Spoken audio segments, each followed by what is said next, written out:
नमस्कार दोस्तों, मैं जयप्रकाश लाइच आपका हार्दिक स्वागत करता हूं। आज का हमारा क्वेश्चन है a plane x upon a plus y upon b plus z upon c equals to 1 meets the coordinate axes in A B सी।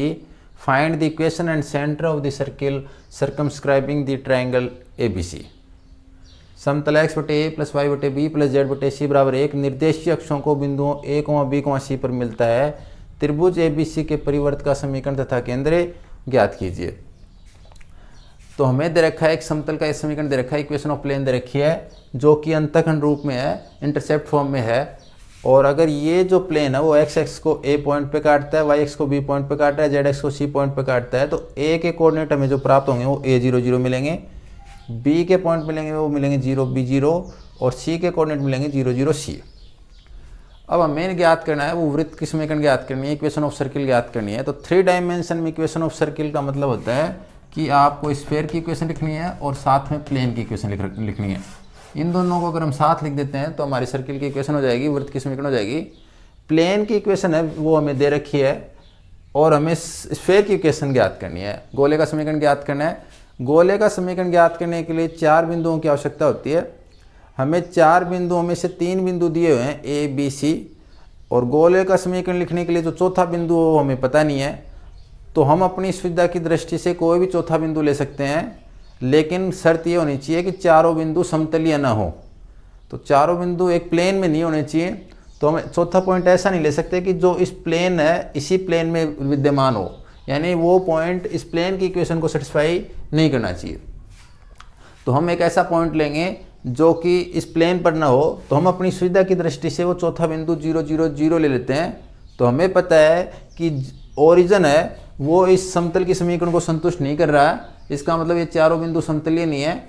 और दूसरा वो पॉइंट अत्यंत सुविधाजनक है, 0 0 0 सबसे सिंपलेस्ट फॉर्म होती है पॉइंट की, तो उसको यूज़ लेने में हमें कोई दिक्कत भी नहीं है। तो सबसे पहले हम गोले ओ ए बी सी का समीकरण लिखेंगे। हम चाहें तो ओ के स्थान पे कोई और बिंदु भी ले सकते हैं, यानी ओरिजिन के स्थान पे अन्य बिंदु भी ले सकते हैं, लेकिन शर्त वही है कि बिंदु समतल पर विद्यमान न हो। लेकिन उससे क्वेश्चन थोड़ा कॉम्प्लिकेटेड होगा, थोड़ा हार्ड होगा। समतल एक्स बटे ए प्लस वाई बटे बी प्लस जेड बटे सी बराबर एक निर्देशीय अक्षों को बिंदुओं ए 0 0 0 b 0 तथा 0 0 c पर मिलता है। अतः गोले ओ ए बी सी का समीकरण X square plus Y square plus Z square minus A X minus B Y minus C Z equals to 0। ये हमें गोले का समीकरण प्राप्त हो गया। ये हम कई बार प्राप्त कर चुके हैं पहले भी। जब हम आगे वृत्त का केंद्र लिखेंगे तो उसके लिए मुझे गोले का केंद्र चाहिएगा। तो मैं पहले ही गोले का केंद्र लिख रहा हूँ।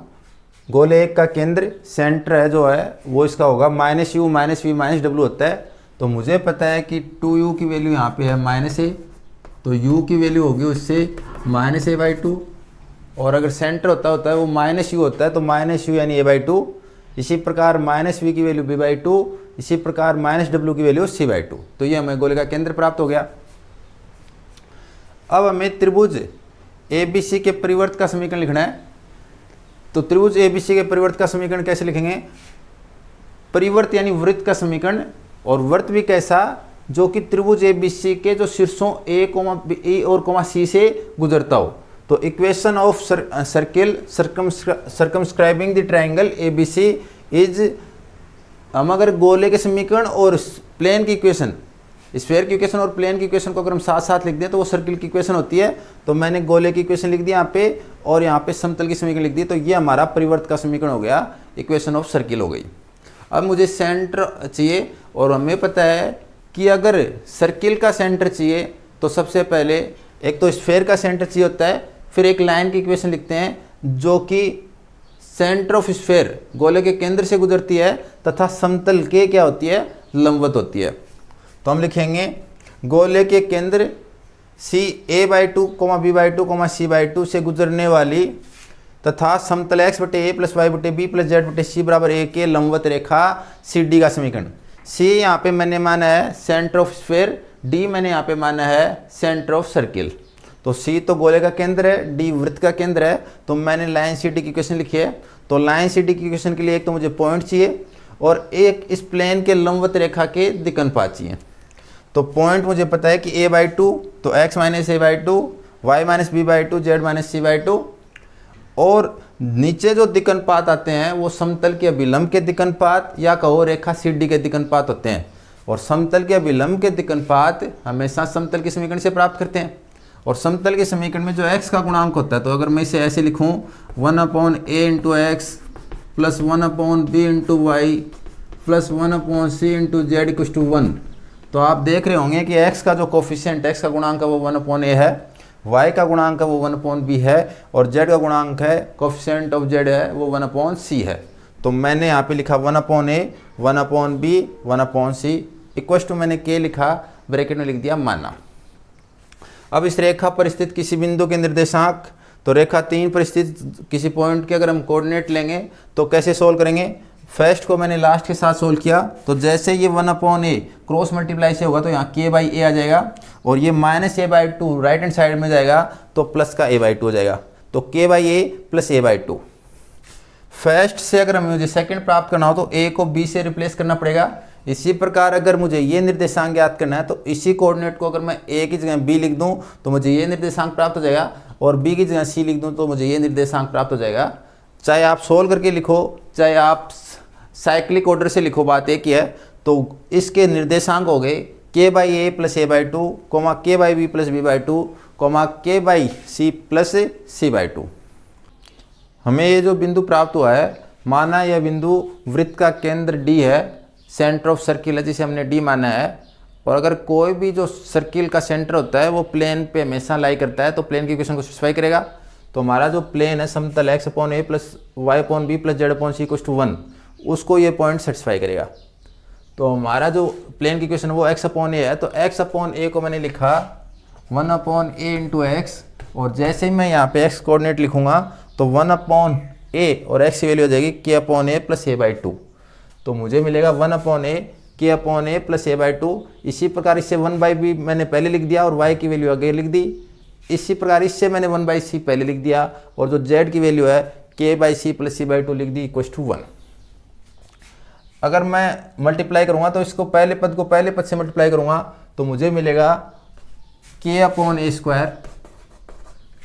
इसी प्रकार अगर मैं इसको इससे मल्टीप्लाई करूँगा तो मुझे मिलेगा k/b², और इसी प्रकार नेक्स्ट स्टेप इससे मिलेगा मुझे k/c²। इन सब से अगर मैं k कॉमन ले लूँ तो मुझे मिलेगा k into 1/a² plus 1/b² plus 1/c²। अगर मैं पहले पद को दूसरे से मल्टीप्लाई करता हूँ तो 1/a इंटू a/2, तो a से तो a कैंसिल हो जाएगा, 1/2 बचेगा, तो इससे मुझे 1/2 मिलेगा। इसी प्रकार इसको इससे मल्टीप्लाई करेंगे तो भी 1/2, और इसी प्रकार इसको इससे मल्टीप्लाई करेंगे तो भी 1/2, और बराबर में राइट हैंड साइड में है 1। हमें पता है कि हाफ और हाफ 1 होता है, और ये भी 1 है, तो 1 से 1 कैंसिल हो जाएगा, ये हाफ बचेगा, ये राइट हैंड साइड में माइनस का हाफ हो जाएगा। तो मैंने इसको लिखा k into a⁻² plus b⁻² plus c⁻² equal to -half. k की वैल्यू चाहिए मुझे, तो k की वैल्यू यहाँ रह जाएगी, ये राइट हैंड साइड में अपॉन में आ जाएगा, तो मुझे k की वैल्यू मिलेगी -1/2 into a⁻² plus b⁻² plus c⁻²। वृत्त का केंद्र निकालना है, तो जैसे ही मैं k का मान इसमें रख के सोल्व कर लूँगा मुझे वृत्त का केंद्र मिल जाएगा, सेंटर ऑफ सर्किल मिल जाएगा। तो k की वैल्यू मैंने सबसे पहले रखी, यहाँ पे है 1/a, तो मैंने k की वैल्यू को 1/a से मल्टीप्लाई किया तो मुझे मिलेगा -1/2a a⁻² plus b⁻² plus c⁻² plus a/2। Similarly आगे मैंने k की वैल्यू रखी तो मुझे आगे के कोऑर्डिनेट भी मिल जाएंगे। एलसीएम लेंगे तो एलसीएम आएगा 2a into a⁻² plus b⁻² plus c⁻²।